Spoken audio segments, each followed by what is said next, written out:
الله الرحمن الرحيم والحمد لله رب العالمين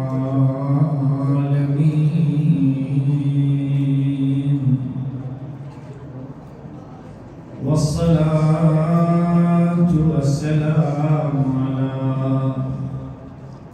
أشرف الخلق أجمعين أبي القاسم محمد اللهم صل على محمد وآل محمد وعلى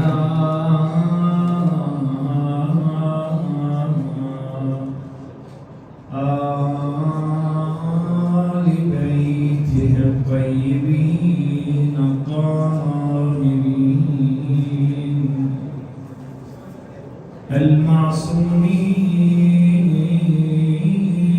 المعصومين المظلومين لا سيما بقية الله في أرضه صاحب الزمان عجل الله فرجه الشريف واللعنة الدائمة على أعدائهم أجمعين إلى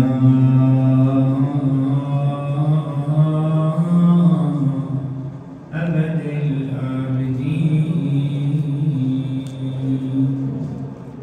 آمين رب العالمين.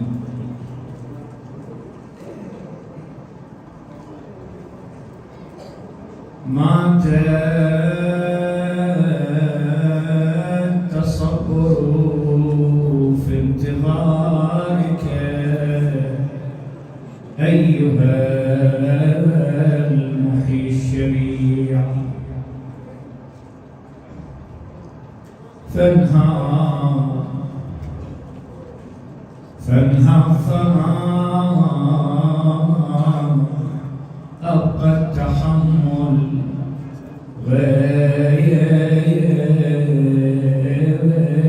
أحشاء الجزوع قد مزقت ثوب الأسى والشكايات لواصلها القطيعة كبذ القعود ودينكم والدمايات قواعده المنيعة تنعى الفروع أصوله وأصوله تنعى فروعه. ماذا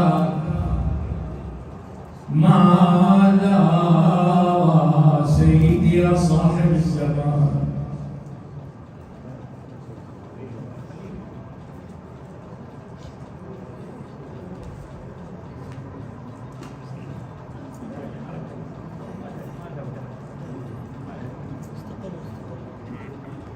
سيدي يا صاحب الزمان أنت أعلم بالحال وما يجري علينا كبد القعود ودينكم والدمايات قواعده المنيعة تنعى الفروع أصوله وأصوله تنعى فروعه.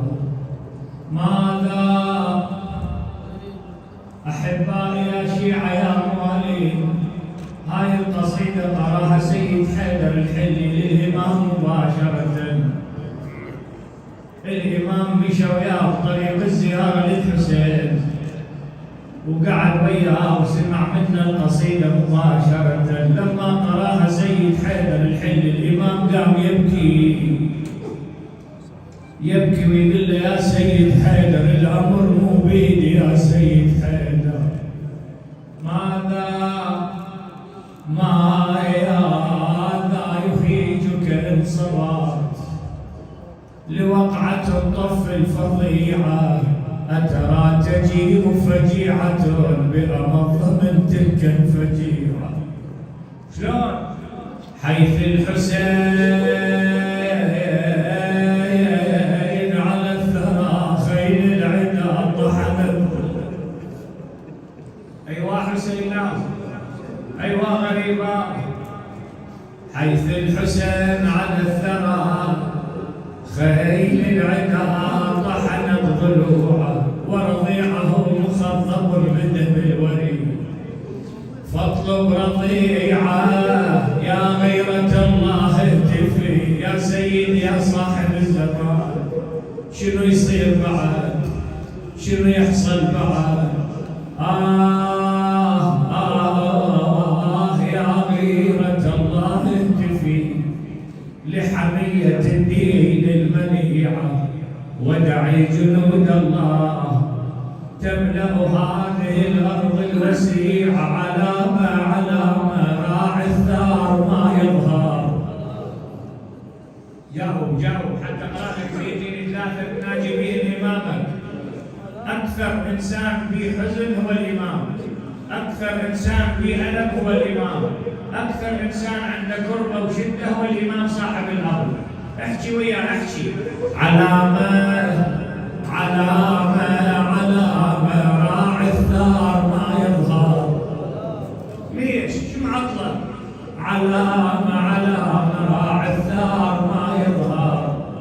علامة وينشر لليتانون علامة نسبتون عمات، نسبتون عمات. علامة أثرسيات زجر وجور ومي. والله أثرسيات زجر وجور.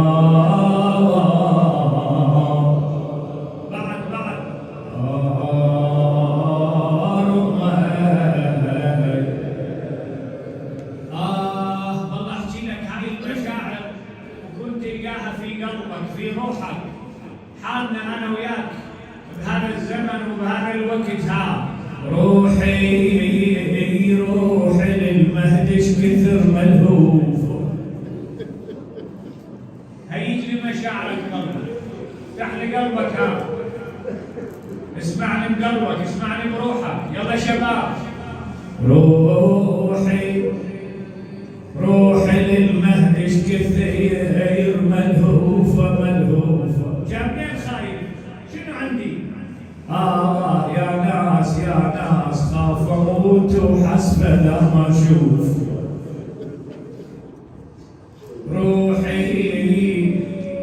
روحي للمهدش كثر مشتاقه، ومثل حمتي ما تحن الناقه.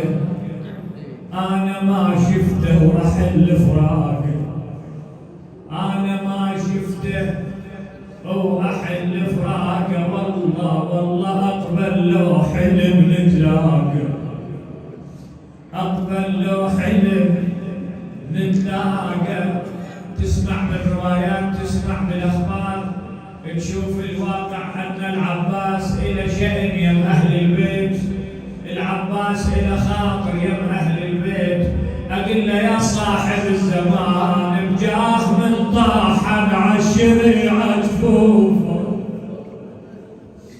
بجاه من طاحن عالشريعة جفوفه. الدنيا ظلمة والشمس مكسوفة، الدنيا ظلمة والشمس مكسوفة. وخاف اموت وحسب لا ما اشوفه. اللهم عجل لوليك الفرج، اللهم سهل مخرجا واوسع منهجا، واسلك بي محجته. افتح قلبك واطلب. اللهم أرني طلعة الرشيد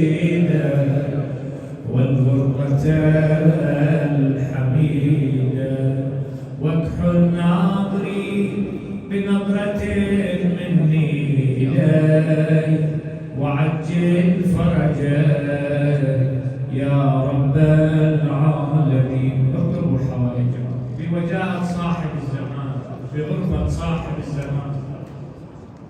من كان مريض أو عنده مريض ترزقه الشفاء والعافية، المكروب اكشف كربته، المديون بدينه، المحروم من الذرية قرعينا. آمين رب العالمين. قال الله في محكم كتابه بسم الله الرحمن الرحيم إنهم يرونه بعيدا ونراه قريبا. صدق الله العلي العظيم. اللهم اجعلنا ممن يستمع القول فيتبع احسنه. ثلاثا الصلوات. اللهم صل على محمد وآل محمد. اللهم صل على محمد وآل محمد. اللهم صل على محمد وآل محمد. أولا حياكم الله أحبتي، آبائي، إخواني، أبنائنا جميعا في هذه الليلة، في هذا التعظيم للشعائر، وفي هذا الإحياء بأمر أهل البيت، وبهذا الاستذكار بالمواعظ. وأيضا وثانيا نحييكم لهذا المكان وهذه الحسينية المباركة بهذه السعة وبهذا الشكل الذي يكون في خدمة الدين والمذهب والمجتمع. بارك الله فيكم جميعا، ساعين ومؤسسين وعاملين وقائمين على هذا المكان، وإن شاء الله تكون دار خير ورحمة وبركة وعلم وعبادة وإيمان وخدمة إن شاء الله تعالى، وموعظة في الدنيا، وتكون لكم جميعا ذخرا في الآخرة تنفعكم إن شاء الله يوم لا ينفع مال ولا بنون إلا من أتى الله بقلب سليم. شكرا لله وشكرا لأهل البيت وشكرا لهذا التوفيق وهذه البركة. نسأل الله القبول ببركة محمد وآل محمد. اللهم صل على محمد وآل محمد. لابد أن تكون لدينا همة ويكون دائما استعدادنا في الميزان. الهمة لأجل العمل أحبائي، الهمة تحتاجها كذات. يقول أمير المؤمنين عليه السلام: يطير المرء بهمته كما يطير الطائر بجناحيه. طبعا لا حول ولا قوة إلا بالله. الإنسان قوته من أين؟ من الله، مستمدة من الله. توفيقه أيضا وما توفيقي إلا بالله، عليه توكلت وإليه أنيب. هذا لسان الأنبياء والرسل ولسان الأئمة. إذا تقرؤون وصية الإمام الحسين عليه السلام لما خرج يوم 27 رجب متوجه إلى مكة، وبعد 6 أشهر صارت الواقعة واقعة الطرف، من كتب بالوصية مالته: هذه وصيتي إليك يا أخي في المدينة وما توفيقي إلا بالله. فهذا لسان حال المؤمن. الهمة بحاجة إليها في القول، في العمل، خصوصا في الخيرات، الأمور الطيبة، خصوصا في الأمر بالمعروف والنهي عن المنكر. نحتاج المجتمع إذا يتعطل به أو يصير به نقص أو يصير به خلل موضوع الأمر بالمعروف والنهي عن المنكر، فهي المسألة اللي تحرق الأخضر واليابس، والمسألة اللي مخلفاتها تصير على الأجيال ليس فقط على المجتمع في زمان. إذا ترك الأمر بالمعروف والنهي عن المنكر يعطل وتنشغل الناس بأمور أخرى. وإذا صار خلل في الأمر بالمعروف والنهي عن المنكر، أيضا المجتمع يتضرر برمته، رجال ونساء وشيبة وشباب. فنحتاج في بعض أمورنا إلى همة، والهمة هي قوة في داخلك تحركك. نحتاج إلى همة في النصيحة. يا محلى الأب اليوم لو يفرغ نفسه دقائق للنصيحة. يا محلى الأم عندما تكون فعلا تؤدي عملها برسالة وتنصح بنتها. اليوم إذا أنا وياك نباوع إلى بعض الأرقام وإلى بعض العناوين في الطلاق وهجمان البيوت، راح نلتفت للوراء نقول كان الأب وين؟ كان الأم وين؟ كان الكبير وين؟ كان الناصح وين؟ المرشد وين؟ الآمر بالمعروف يعني أنا ويا ابني ما أمر بالمعروف وأنهى عن المنكر، ويا بنتي ما أنصح جوياك. لو شوية نقرأ بعض الأرقام لمناطق بسيطة في بلدنا، مناطق مو كبيرة وكثافة سكانية، نلقى أرقام مهولة بالطلاق. شلون صارت هذه؟ هذا شلون واحد هسه أنت الآن تروح تشتري، هذا ليش تشتري؟ بألف دينار تشتري. لما تروح تشتري تلقى مثلا منقع ماي بعد كل فائدة ماي، تحس نفسك مغبون، ترجع له المحل إلى شو هذا خربان. لو طلعته مثلا وشميت بيه ريحة عفانة أو لقيت بيه وصافة وأنت تريد تنظف بيه، لو تلقاه وسخ يعني اكو غش، ترجع له بالمحل. زين ابو المحل ما فتشه، ما فصح البضاعة هاي، ما باوع بيها، ما قلب شغلته. هاي انت اذا تشتري لك حاجة بألف تقلبها 100 قلب. روح الآن اشتري طماطم، هو 3 بألف يصيحون، 2 ب750 يصيحون. روح إذا ما تقلبها 100 قلب الطماطم يلا تاخذها. زين يصير واحد هسه يزوج ويكمل ويبني وهيك على عمى وجهه، ما يفحص تفتيش تدقيق. الأب وينه؟ الأم وينها؟ الناس الخيرة وينها؟ أرقام مهولة. سألك محامي، سألك قاضي، شوف ايش يحكي لك، لأن هذا الرجل مهني. المحامي والقاضي صاحب اختصاص. أنا أنقل لك معلومة بس هو راح يفصل لك. يقول لك أولاً أعمارهم عمر الورود، أكثرهم شباب. 2 يقول لك الأسباب تافهة، كلش تافهة.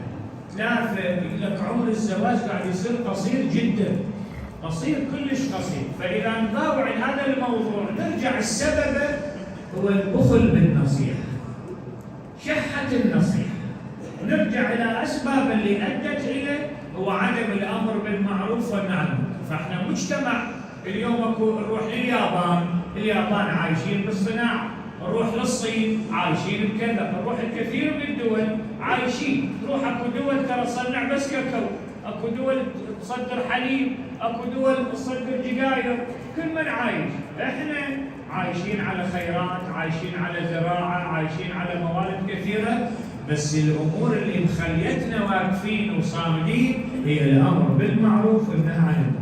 حافظين على وجودنا، حافظين على كياننا، محافظين على أصولنا وتقاليدنا. فهذا الأمر كن بهم نصيحة، لازم بها همة. هذا من جهة الهمة مطلوب، وإلا لولا الهمة هاي الحسينية ما تكمل، لولا الهمة أنا وياك ما نجتمع، لولا الهمة هذا العمل كله بأبو صوتيات، بأبو كهربائيات، بأبو كاميرا، بواحد ينظم ويرتب وقارئ القرآن، ومجتمع كل هذا هبة مجتمع بأسره حتى يطلع هذا الشيء. اللي يقول بس الخطيب هذا غبن، اللي يقول بس ابو صوتيات غبن. ولا تبخسوا الناس اشياءهم. المجتمع كله اشترك، هذا يقول القرآن وتعاونوا على البر والتقوى ولا تعاونوا.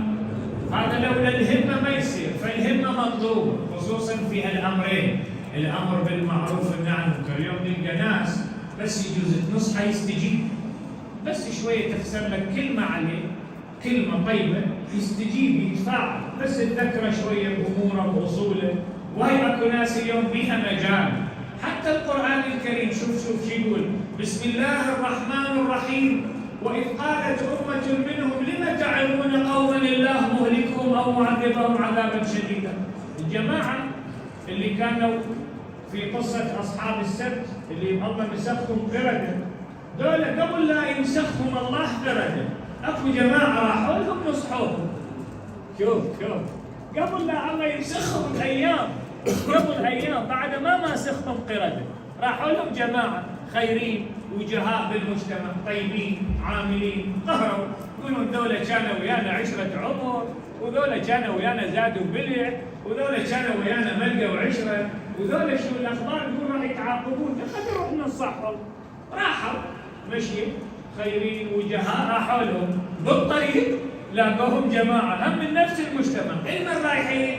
قالوا لهم والله رايحين ننصح الجماعة، رايحين نوجههم نأمرهم بالمعروف والمنكر، لأن ذولا شو راح يهلكهم رب العالمين، وهلاكهم هالمرة يختلف، إنسان يصير حيوان هو بداخله يجوز اكو حيوانية أجلكم الله، بس يمسخ القرد ويحوله إلى قرد بهالشكل، هاي عقوبة كلش ثقيلة، كلش ثقيلة هاي العقوبة. فبالطريق رايحين يريد ينصحوهم، يريد يوجهوهم، قالوا لهم عم انتم هاي سالفة ميتة، هاي ما بيها رجال، هاي سالفة، ذولا كل شارع بس كلهم، وين رايحين انتم؟ هاي قطاع الطرق، ذولا مناعين الماعونة، ذولا اللي ما تعرف شيء يبدون بالمجتمع. قالوا لهم احنا رايحينهم بلكي الله يستجيبون، بلكي يسمعونا، بلكي ياخذون حكايه، بلكي تطلع لنا منهم واحد بعد معذرة الى ربكم ولعلهم يتقون. شوف القران شو يقول، واذ قالت امة منهم، ولا قطع الطرق، لمن؟ ليش رايحين تعظون قوما الله مهلكهم؟ لا الله معاقبهم. شوف بني ادم هنجرب بني ادم ما يصير رب، لو بني ادم رب يصير بيد الهوى وبيد كل شيء لا يراوينا العجائب، بس ترى مو كل بيد ابن ادم، مو كل بيد ابن ادم المال، السلاح، الجاه، بلش قبل وحده بيد الانسان وشوف ايش قاعد يسوي. لو باقي الامور تصير بيد الانسان شو يسوي بالبشر؟ واذ قالت امه منهم لم تعظون قوما الله مهلكهم او معذبهم عذابا شديدا. قالوا ليش رايحين؟ قالوا معذرة إلى ربكم. شنو يعني معذرة؟ نبرد ذمتنا، نفرغ مسؤوليتنا، أنا مسؤوليتي النصيحة، مسؤوليتي الأمر بالمعروف والنهي عن المنكر، هاي مسؤوليتي. قالوا معذرة إلى ربكم، لأن الله راح يقول لي تعال شو لا أحكي لا سولفيت لا كذي. ولعلهم يتقون. شوف هاي لعل بمعنى تترجى تتأمل، ولعلهم يتقون. يقول الإمام الصادق من قرأت هاي الآية، والإمام الصادق كان قاعد، هاي الآية انقرأت، الإمام علق عليها تعليقا، قال في هذه الآية ثلاث: قوم مسخوا اللي الله حولهم قرد، وقوم هلكوا، وقوم نجوا. قال له يا مولاي المسخوا عرفناهم، الهلكوا شنو؟ قال له اللي منعوا الأمر بالمعروف، بس اللي نجوا هم اللي نصحوا، اللي نجوا هم اللي نصحوا وامروا. فنحتاج احنا زماننا كيف؟ ازماتنا مرهقه، كلش متعبه ازماتنا، فوضى في كل شيء، في كل شيء عندنا امور الان لا نظام لا ترتيب، في نفس الوقت تكالب على الدنيا، فتن مكلفه. انت الفتنه من تجيك وتاخذ اعزه الناس عندك، احبه الناس عندك. عمي هذا شاعر بالبصرة كتب قصيدة يقول اللي يوجد له واحد يحزن سنين واحنا عزازنا كلهم فقدناهم. شنو القضية؟ فمو عبالك فتنة هيك مطلق، فتنة كلفتك الدماء، أخذت منك الأعزة والأحبة وخلتك الآن أشبه الشوارع في كثير من المدن بشوارع المقبرة، كأنه الفتحة الثانية والثالثة. روح إلى بعض المناطق تبقى مذهول من الصور ومن الحوادث ومن القصص. فأزمة متعبة، أزمة مو أزمة جاي تشوف أنت. إلى الماء يسعى من يغص بلقمة، إلى أين يسعى من يغص بماء؟ أنت من عندك مشكلة تروح للكبار، من عندك أزمة تروح للقانون، من عندك كربة شيء تروح للقاضي. بس هم المشكلة، هم مشكلة، الكبار مشكلة، القاضي مشكلة، الحامي مشكلة، هم الكبار هم انت من تغص بالاكل تروح تشرب ماي، بس من تغص بالماي وين تروح؟ هاي اللي تقول لك بقى على ظهرك يكسرون ظهرك يلا يفوت الماء. صح لو لا؟ فالان احنا عندنا ازمه، مو ازمه مثل الناس، ازمه مسؤول يكبر، مسؤول كبره ايش قد مال وجاه ووظيفه ومنصب والناس كلها تحسده، هو يطلع يكذب بعد يخون. هم شنو يلبسوا كليته وغطوا وجوههم وقبوا باسلحه وباقوا من المصرف؟ لا، باقوا بالخيانه، باقوا بالغش، باقوا الامانات، الامانات باقوها. حتى تعرف ابنك ليش ما كانت عنده رحله بالمدرسه، حتى تعرف بنيتك وابنك ليش كان نص السنه ما عنده كتاب، يقول لك ما عندنا فلوس، وكتاب نص السنه طالب المدرسه ما عنده، المستشفى ما بيها ابره، المستشفى ما بيها كانونه، الطب للمستشفى لازم تشتري من ورا وتجيب يلا يطلع يدور، والاموال مكدسه سنين وانسرقت عينك عينك. فهاي ازمه لو مو ازمه، هاي فتنه لو مو فتنه، هاي ما يحلها الكلام، ما يحلها المجامله، هاي يحلها الامر بالمعروف والنهي عن المنكر، يحلها النصيحه اللي هي كنت تنزل بمحلها. فاذا ما عندنا همه ما تنحل. شو خلي رجلك توجعك يعرفك المريض، راسك يوجعك، والطبيب اذا ما تروح لو عندك همه، واذا ما عندك همه وتاخذ الدواء وما عندك همه وتلتزم الطبيب عمل المرض ما يطيب. احنا امراضنا تقال، امراضنا مسؤول يكذب، مسؤول يسرق، مسؤول يخون، مسؤول بايع دينه ودنياه وضميره وعرضه للي اكبر منه. شلون تنحلها؟ طيب انت بالامر بالمعروف والنهي عن المنكر تشد ظهرك، بالنصيحه تتبادل الرحمه، انا من نصحك، لا ما احبك ما نصحك، مو صح؟ انت غير لو باري بيني وبينك محبه، شو مقعدك انت جوا مني؟ شو مقعدك وشو مقعدني انا غير المحبه لاهل البيت والولايه لاهل البيت، وهاي الموده بينك، الموده جمعتكم، ولا لو انا وياكم على قلب واحد وعلى موده وحده لا ما نلتقي، ما نجتمع. فاحنا عندنا ازمه مرهقه متعبه، مخليه كبير حيران، مخليه كبير صافي، وعندنا فتن مكلفه، فتن جاي تكلفنا مال، جاي تكلفنا دماء. هاي اذا ماكو همه ونصيحه ما تتقاوم المساله، ما تتقاوم ابدا. هذا واحد. اثنين، احنا لازم استعدادنا دائما نخليه بالميزان. شنو استعدادنا؟ يعني تكون انت يوميا تثبت على موقفك، من يأذن المؤذن تقول له لبيك يا داعي، تقول هاي ما تتراجع بيدك، مو يوم تصلي ويوم ما تصلي، استعدادك بالعباده كن موجود دائما. اجاب شهر رمضان كنت تفرح بديته مثل فرحتك بالصديق اللي تحبه، بالعزيز على قلبك، كنت تفرح. الله خلي يشوف فرحك، باكر خلي يشوف الفرح في قلبك انك راح تكون في ضيافه الله. شهر دعيتم فيه الى ضيافه الله وجعلتم فيه من اهل كرامه الله، نومكم فيه عباده وانفاسكم فيه تسبيح، ايامه افضل الايام، لياليه افضل الليالي، ساعاته افضل الساعات. كنت ليش عندك استعداد، تفحص استعدادك من يجي وقت الصلاه خامل انت كسلان، عندك سوء ظن بالله، تقول بداخلك كلمه اصلي ماكو فايده من الصلاه، شو كل اللي يصلون حياله كذابين وحده اثنين ثلاثه، تسولف ويا ابليس ويا النفس الاماره. لو لا استعدادك قوي، اذن المؤذن كل شيء تخليه عليك، بتقول لبيك يا داعي. اجى شهر رمضان استعدادك شنو؟ تفحص استعدادك دائما. ليش؟ قل لي ليش وانا خادم؟ يا مولانا لان ابليس يجي يضرب استعدادك، ابليس يحارب همتك، ابليس ما له دخل، ما يجي قدامك صوره وصوت، لا يعطيك الكسل حتى الهمه مالتك تتعطل، تشوف روحك للصلاه ما تقوم، للصوم تلقى 100 عذر باكر اصوم، للطيبات تشوف الانسان بالطيبات يواجه الكسل، بس بالشر بالفساد بأمور كثيرة ما يواجه الكسل الإنسان. ليش؟ لأن ذن الشوارع يبلغ إبليس، ذن الشوارع يحدلها إبليس، ذن الشوارع يسهلهم، بس أمور الخير أمور الطيبة لا، يحط لك بهن 100 عقبة و100 مشكلة. فإبليس يحاربك على الهمة ويحاربك على الاستعداد. شنو همتك؟ يحاول يعطلك، يحاول يكسلك.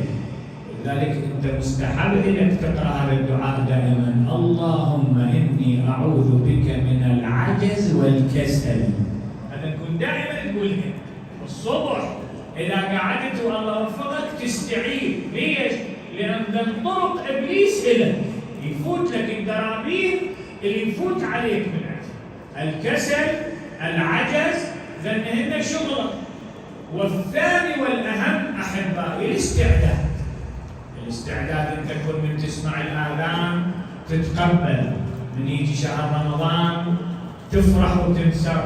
هاي أشياء لك زين. الأمر الأهم اللي يكون تصير به لك همة واستعداد هو قضية الإمام المهدي عجل الله فرج الشريف لذكره الصلاة. اللهم صل على محمد وآل محمد. أنت الله خلصك من الاثنين، شوي خلي أحطك إياها بيدك وسهل لك الموضوع. أنت يا شيعي يا موالي يا محب لأهل البيت، الله شقف عنك اثنين، وحده وشكر. اثنين ما عندك، اللي الله مبتلي به الناس، والناس أكثرهم أغلبهم مبتلين بذنب واحد: الإنكار. أنت ما تنكر قضية الإمام المهدي. من نجي أحكي وياك بفروعها، من أجي أحكي وياك بتفاصيلها، ما أحكي بأصلها موجودة لو ما موجودة، أحكي وياك بفروعها. لأن الله أنعم عليك أنك موالي لأهل البيت، أنك مسلم، أنك مؤمن، أنت متبع لعلي بن أبي طالب، يعني إنكار للقضية ما عندك. أكو ناس الآن نقعد وياهم يقول هاي القضية ما لها وجود، ينكرها، هاي ما عندك، الله شاكف عنك هاي. وترى هاي أزمة، هاي يعني إبليس كاف الإنسان من رجليه وديه شوف، يعني مسيطر عليه إذا ينكر هاي القضية. هاي واحد. اثنين، الله هم شقف عنا وحدة ثانية ببركة جهود أهل البيت، ببركة قضية الإمام الحسين، ببركة جهود الإمام الصادق والإمام الباقر وباقي المعصومين، أنهم حطوا النقاط على الحروف. يعني يجي يسأل عن الإمام المهدي يجاوبون الجواب العلمي والمنطقي والموضوعي. ما عندنا اليوم سؤال عن قضية الإمام المهدي ما بها جواب. ما عندنا موضوع يخص الإمام المهدي ما واضح وبتشويش، لا كله واضح عندنا، مضمون عندنا واضح. فجهود الأئمة زالت عنا التشكيك بقضية.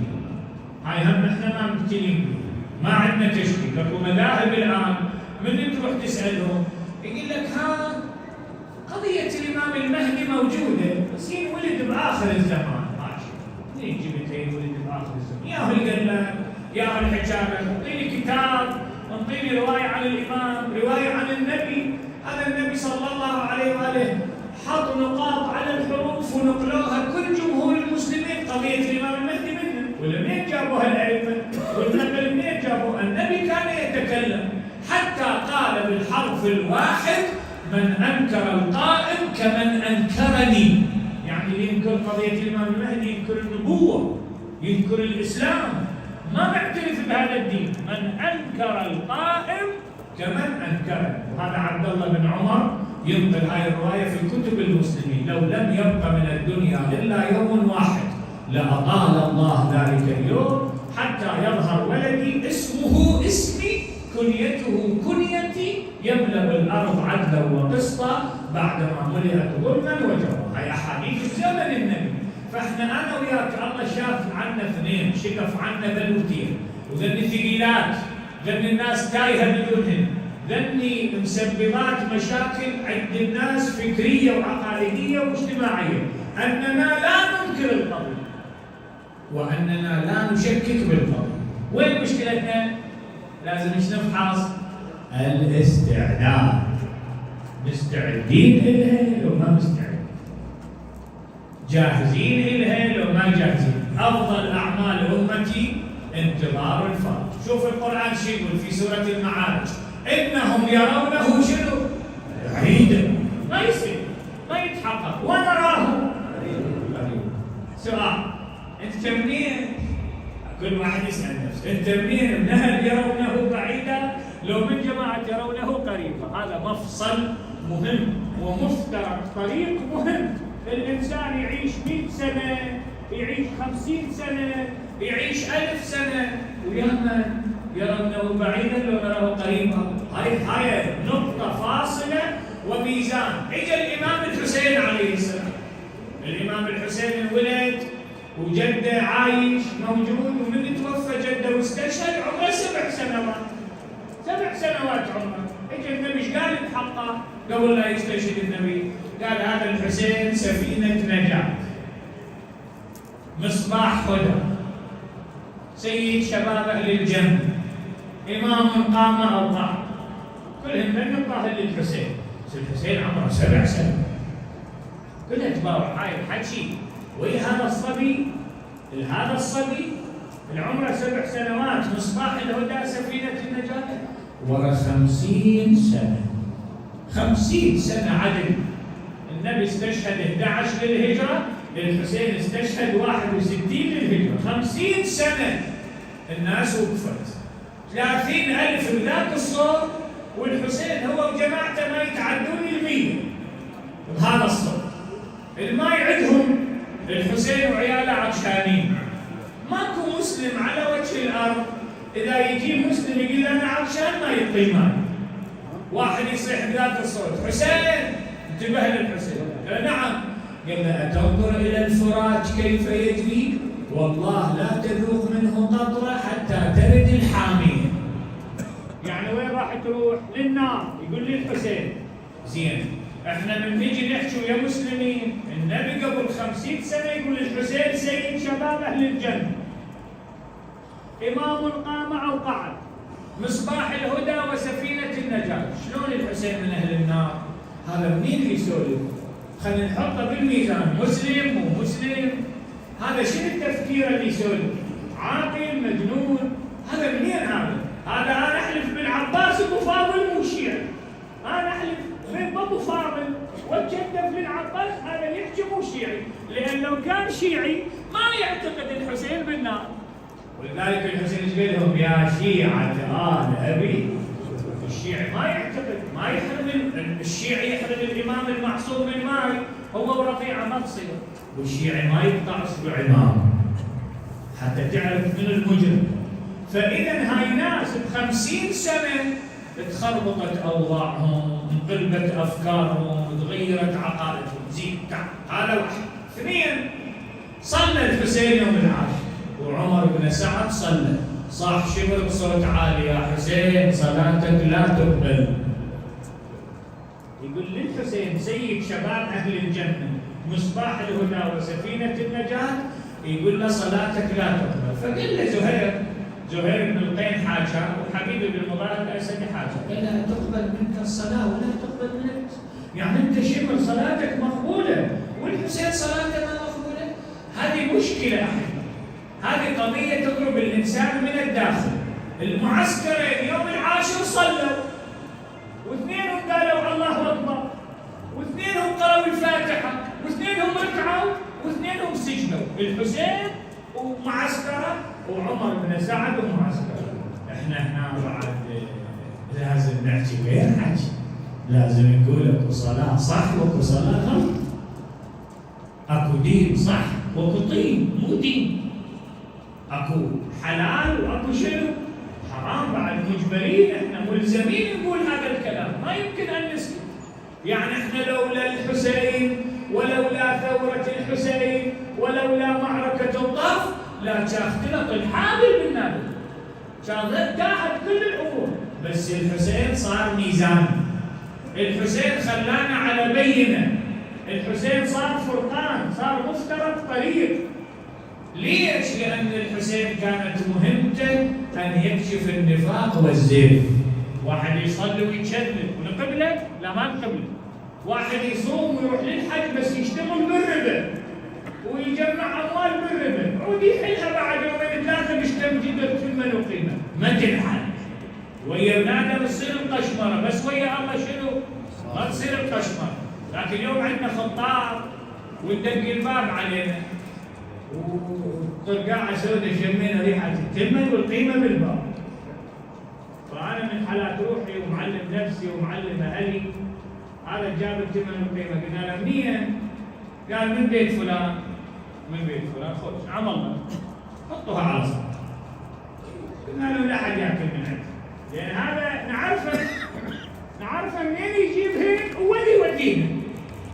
هو يضحك علينا ويجيب التمر وفيما يمشينا، نعرف منين يطلعهن وين يودينا، معروفات مصادرهن ومواردهن، فما تنحل. الله عز وجل يريد من الانسان بصيره، انهم يرونه بعيدا ونراه. الانسان اذا ما عنده استقامه، اذا ما عنده صدق في دينه، اذا ما عنده تقوى، ما يشوفه قريبا، يشوفه شنو؟ بعيدا، حالة عمى تصير عنده. فقضية الإمام المهدي عجل الله فرجه الشريف، أنا وياك الله خلصنا من شدتين، من مشكلتين، الإنكار مو عندنا والتشكيك مو عندنا، بس كون نراقب ونحط بالميزان استعدادنا، حبنا للإمام نشوف كون في زيادة مو نقصان، مسافتنا بيننا وبين الإمام قريبة لو بعيدة. عمي شو باوع علي اروح لك فدوه؟ باوع علي شوي، اخذ من وقتك دقيقه. هسه انا من باوعت على هذا الخير؟ باوعت بوجهه، شفت عيونه، شفت نظراته. هسه باوع له ادري بيه مهموم، زعلان، فرحان، عنده غم، عنده هم، لان القرب خلاني اشوفه. بس البعيد انا من اباوع له شو اشوف منه؟ ما ادري بيه فرح، حزن، خلي يوقف واحد 100 متر قدامي، أعرف وجهه راضي وما راضي؟ أعرفه غضبان لو مرتاح؟ أعرفه مكروب لو شنو؟ وأنتم علمتونا إنه اللي بوجه الضيف شنو؟ يقرأ المعذب ليش؟ أنا قباله.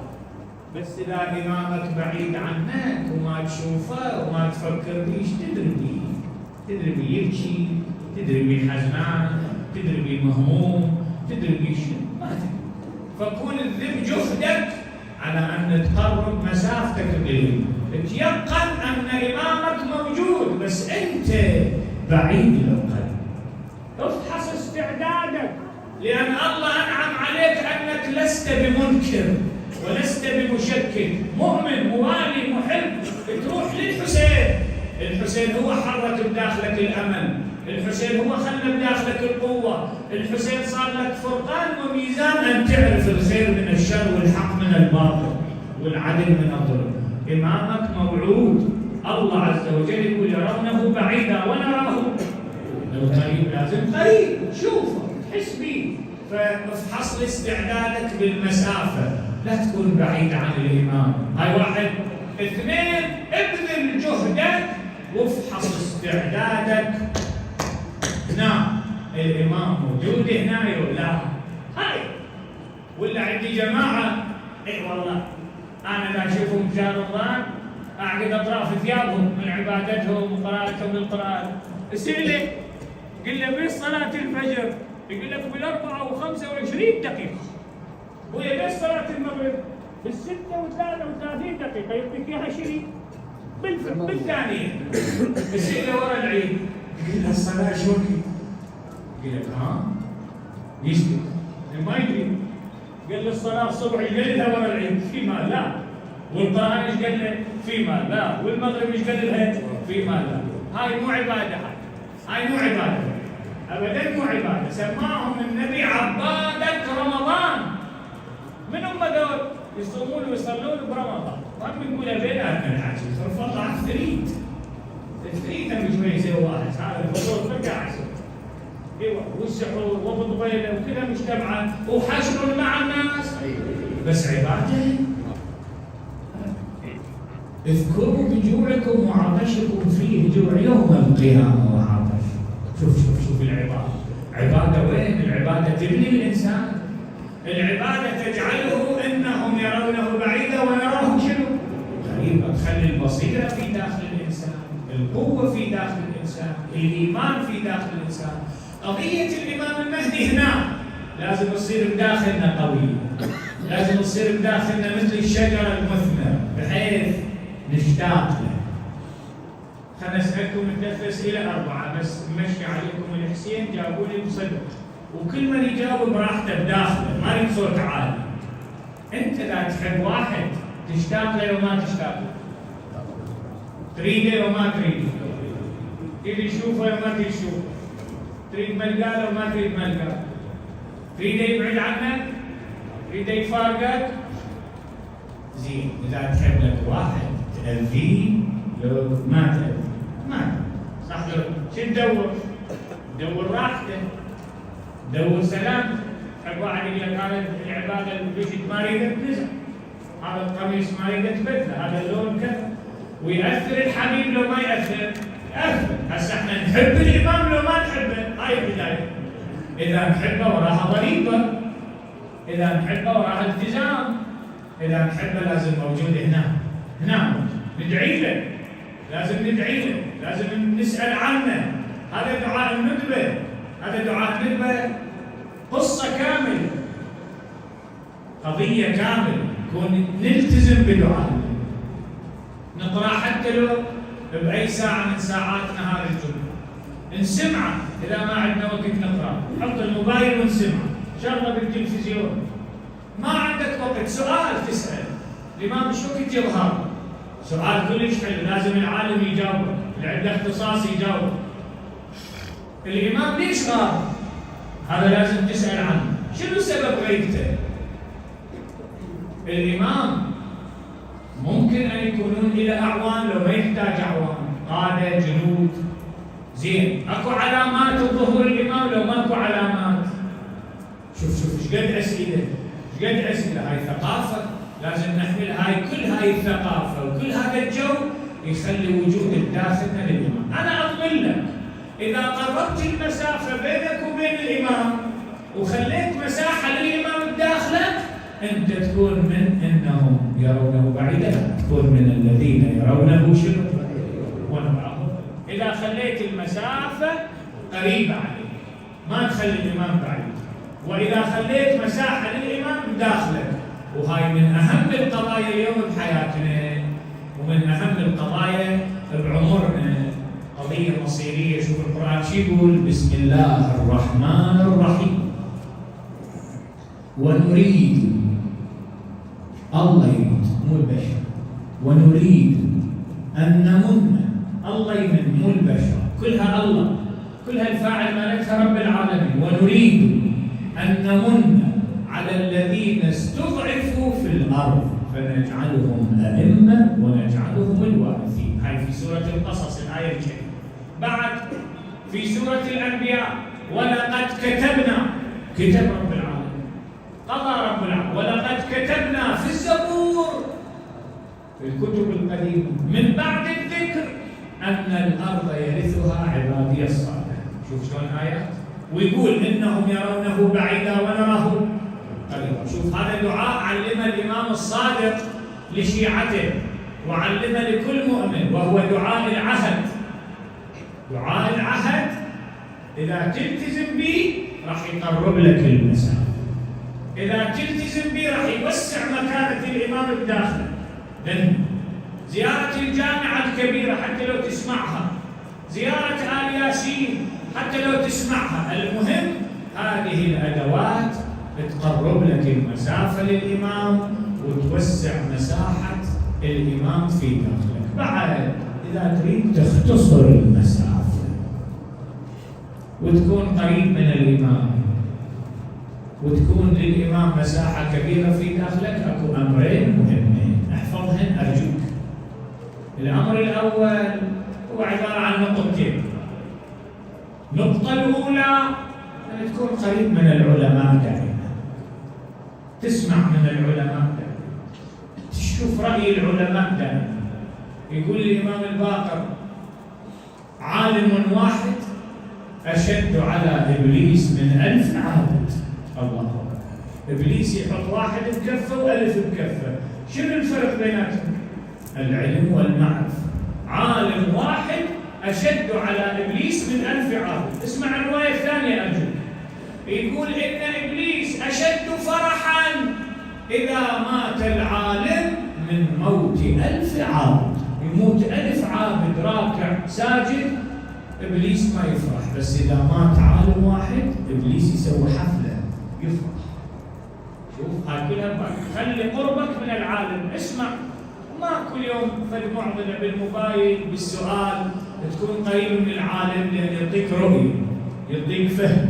هاي النقطة الشق الأول بالنقطة الأولى. النقطة الأولى بها شق ثاني، شنو حتى الإمام يكون قريب عليك وتكون مكانته كبيرة في داخلك؟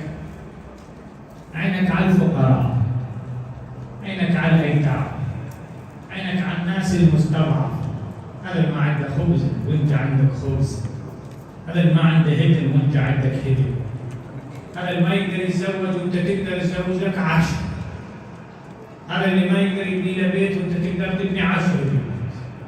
هذول عينك عليه، هذول هواي يختصرون لك المسافة البعيدة بينك وبينهم. والإمام هنا هاي النقطة الأولى، علماء والفقراء والمساكين. النقطة الثانية،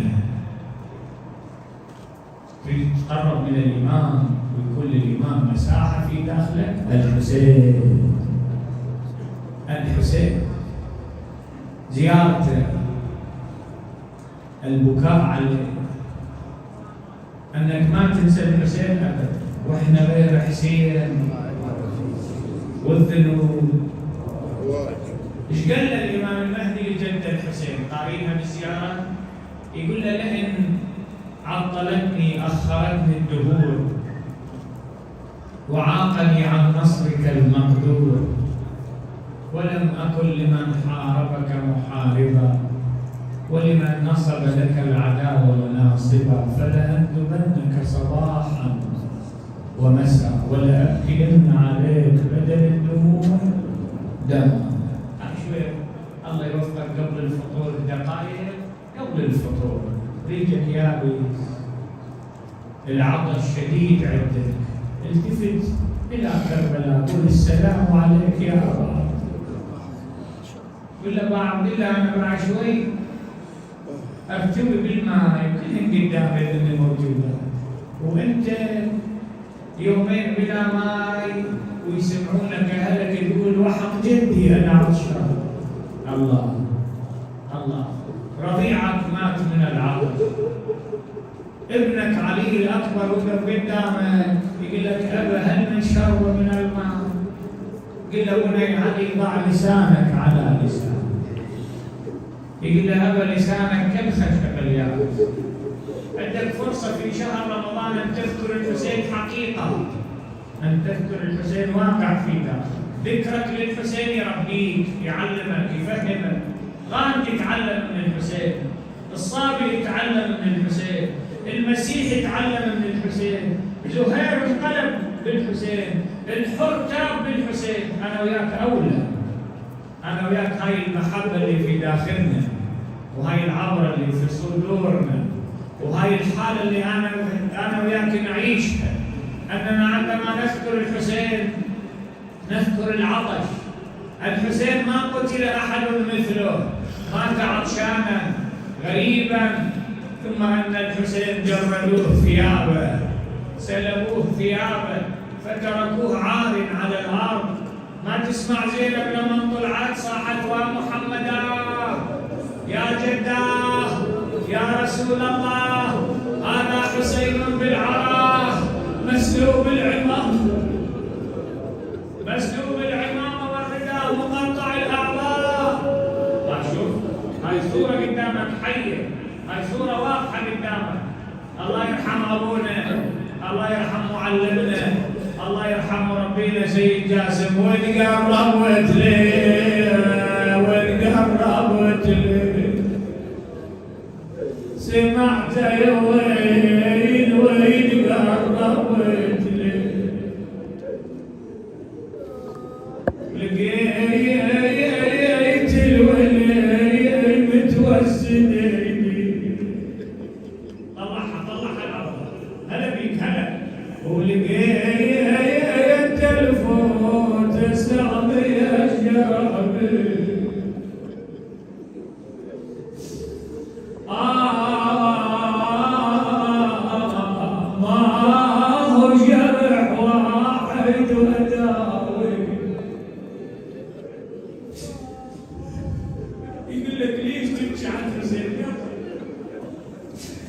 شدا يا جريح يا جرح خلي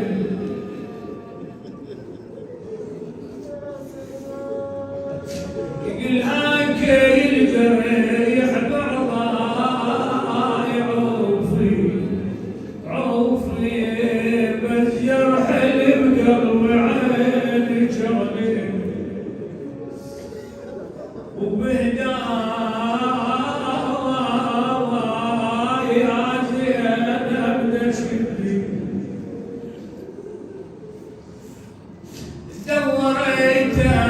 دوريت طلعت الولينة دوريت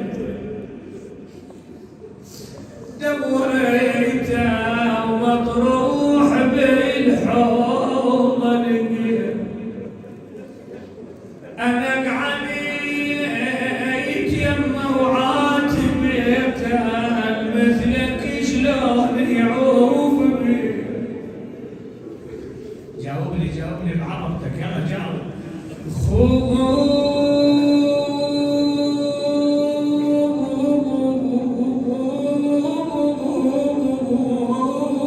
يا أبو علي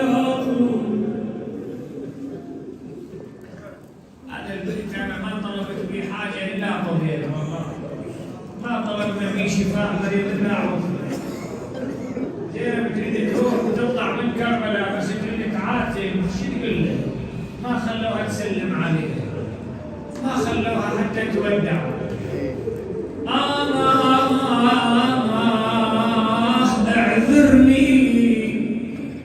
اعذرني خويا غصب عنك رايحة اسمعها زين افتح لي قلبك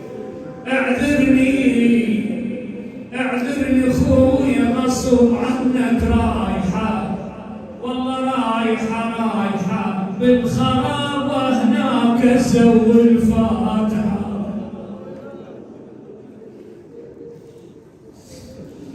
انا هاي صار سنين هاي الابيات اذا اقراها نكون اعتذر من صاحب الزمان والمجلس بضيافته وبركاته وله فاعتذر من عندي يلا اقرا هاي الابيات كلكم خيرين وجراء طيبين كلكم ناس اهل حميه اهل غيره ما ادري اسالكم سؤال قبل لا اقرا هذا البيت وهذا السؤال لي ولكم للسيد ولكل الناس تقبلون وحده من عيالكم تجي تقعد بالمجلس بنتكم اختكم زوجتك ها انا اقول لك تجي بعبايتها تجي بغطايه بس تقعد بالمجلس عندك واحد يقبل يا حسين طبيت الدواوي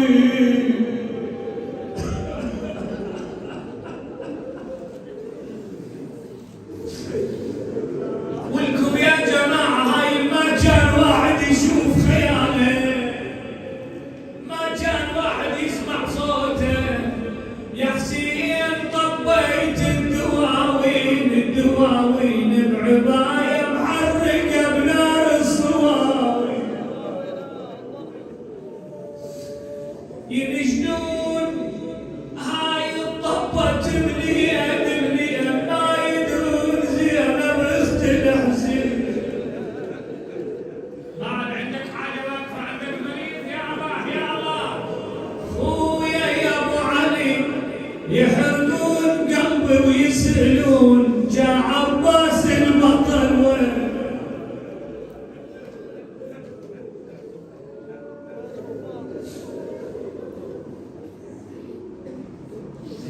يا هو هاي شوية تهضم هاي عذرا سيدي يا هو الشافني شد علي وقال لي هاي الخارجي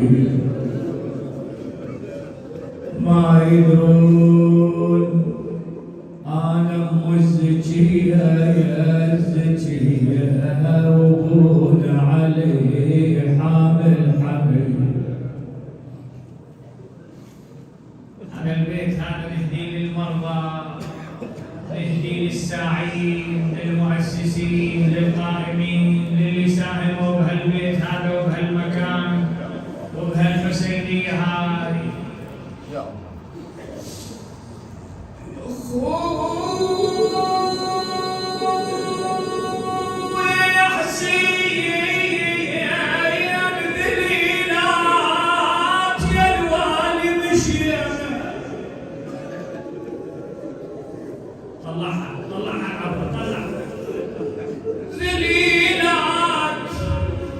ذليلات يا الوالي مشينا نتعثر يا بعد أهل بمشينا. اسمعها ولا تلومني، اسمعها وطيني الحق طيني. خويا ترى حجاب ما خلوا علينا، والله ما خلوا علينا وبحبال خشنا مجدد فينا. ويوم قدامنا الراس معلقينا ونصيح يا عباس ما تلحق عليه. يا الله بغربة صاحب الزمان، يا الله بشدة صاحب الزمان، يا الله بحق أنفاس صاحب الزمان.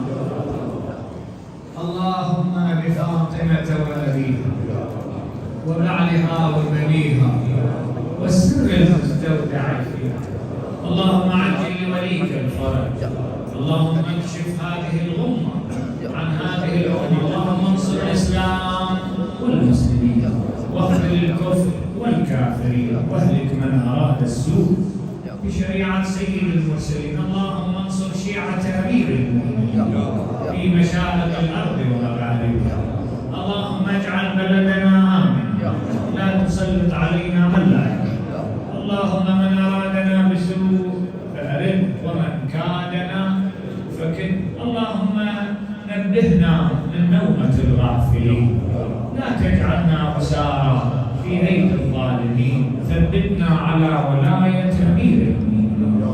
اللهم شافي كل مريض من أوصانا بالدعاء والمنظورين وجرحانا. اللهم اقض حاجة كل محتاج المحروم من الذرية. اللهم اطلق سراح كل سجين مظلوم وفك كل أسير مظلوم. اللهم اغفر ذنوبنا واستر عيوبنا وأحسن عواقبنا. أحبائي، هذا الدعاء مهم كل نقرأ في زمن الغيبة، إن نقرأ سوى جزاكم الله. اللهم عرفني نفسك، فإنك إن لم تعرفني نفسك لم أعرف نبيك رسولك. اللهم عرفني نبيك رسولك، فإنك إن لم تعرفني نبيك رسولك لم أعرف حجتك. اللهم عرفني حجتك، فإنك إن لم تعرفني حجتك ضللت عن ديني. هذا الدعاء يروي الإمام الصادق يسميه لدفع فتن آخر الزمان، وهو دعاء الغريق: يا الله يا رحمن يا رحيم يا مقلب القلوب ثبت قلبي على دينك. اللهم ارحمنا في الدنيا والآخرة. كل حوائجكم أحبائي، ونسألكم الدعاء يوفق الساعين المؤسسين جميع الأخوة العاملين، وإن شاء الله يجمعنا وياكم مرة أخرى إن شاء الله، وإن شاء الله ما يكون آخر العهد بيننا إن شاء الله.